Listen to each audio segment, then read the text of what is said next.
Hey everyone, welcome back to another episode of Paint with Sean. So today's video we are going to talk about what do I need to actually paint. A lot of people think it takes, a lot of skill and a lot of fancy equipment and all kinds of expense, and I'm here to tell you that's not true. It takes very little to start painting, and most of this is really um, just practicing and playing more than having the best stuff, because you can use really cheap equipment and get a very fabulous effect compared to the difference with high quality paints and brushes and canvases and all the things that you can typically spend a lot of money on.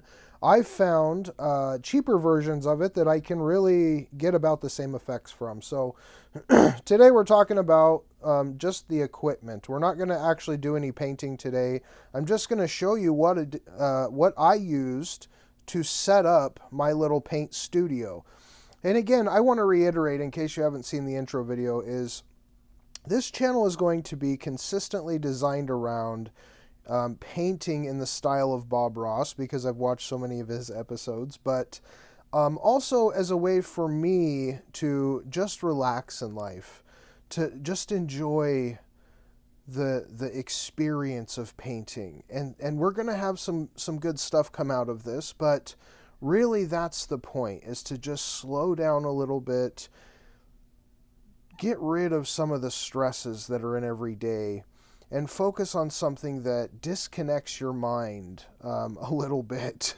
So this may not be painting for you. If it's not, that's okay. I'm still going to keep painting for me. But if you want to follow along in this, I really wanted to show you the tools that I'm using, along with some of the techniques in the actual painting itself that really allow me to enjoy this experience more than worrying about what is the outcome.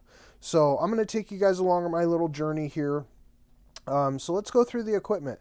So I have everything laid out here that I would typically use to paint a picture. We've got over here on the far right, there's a variety of brushes that I really like to use. So this is a fan brush. So you can see this one has sort of a fan effect.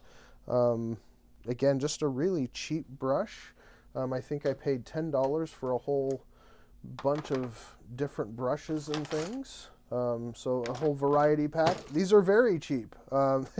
They actually disconnected the first time that I used them, so I had to kind of pinch them together. But you learn as you go. So this one is more of just a fine tip brush. It's kind of hard to get that to focus, but a fine tip brush for little tiny areas.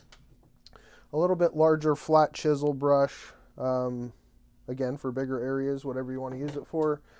This one's sort of an angled brush. I'm not sure about the angle, but it's just a smaller flat brush that I use. And then this is just a standard knife. So it has a variety of sizes and angles that you can use to make different effects. And then here is a palette, cheap plastic, has a few dents in it. Lets me kind of put some colors in there and gives me a place to mix. You can get these in a variety of sizes, but I think this may have come from the dollar store. So very, very cheap. I do have a cup of water, so if I ever want to rinse out the brushes and start fresh with a clean brush, I can use the water here. Paper towels, so after you wash the brush, then you can dry the brush off. So again, you can remove any excess paint you didn't get by the water. A variety of cheap acrylic paints. Each one of these was about $3 maybe. So these are really big bottles of the colors that I tend to use more often. Brown is another one that I would add to this variety. These are typically the colors that you can turn into just about any other color. I do have some over here in a box, just a collection of pre-mixed colors. So sometimes you just want a little bit of one color, and you can go straight to the source. It kind of saves some time, but I got the entire box, I think, for $10.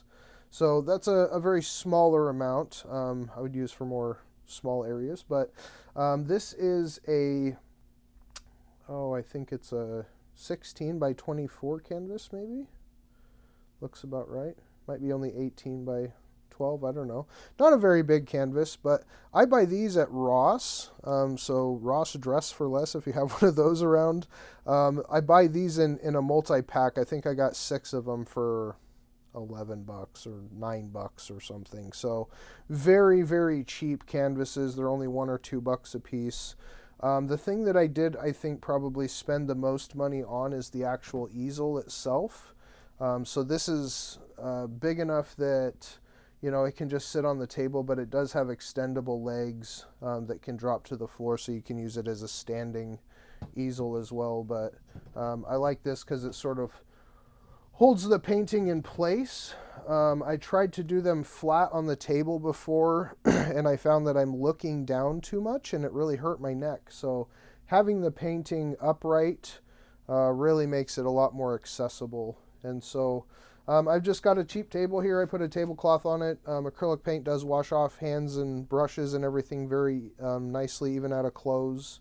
But just to kind of save the table, and then I just put a black curtain behind this, and we now have a paint studio. So this is really everything that I need to sit down, disconnect from the world, make up a painting sometimes. A lot of times I recreate actual pictures that I've taken. I really enjoy landscapes and being out in the world, but sometimes I just make them up and we put them on the canvas however we decide. So this is, again, just a collection of techniques that I'm going to show you guys as I go through paintings. And I'll show you the entire painting as it's created and talk you through it.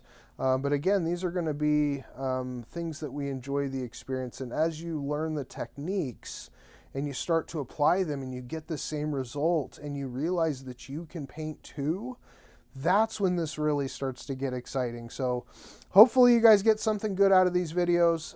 But either way, I'm going to continue sharing my painting journey along with you as I continue to practice. And that's what this really is. It's sort of, you're never perfect. It's never exactly the vision you had in your head that comes out on the canvas, but you will improve at the techniques, and the overall combination of those techniques improving is what creates a better and better outcome of the picture, even if it doesn't match how you exactly pictured it to be in your head. So that's another thing for me, is learning to accept the world as it is versus how we think it should be.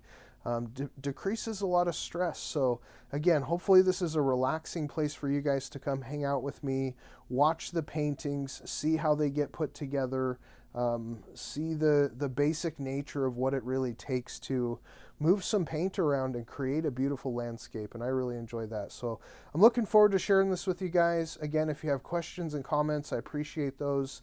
This is going to be a very interactive type channel, so you guys will be able to talk directly with me. I'll probably do a lot of live streaming with this that allows you to really get involved in the process with me. So I appreciate you all hanging out with me, and we will catch you in our next painting video.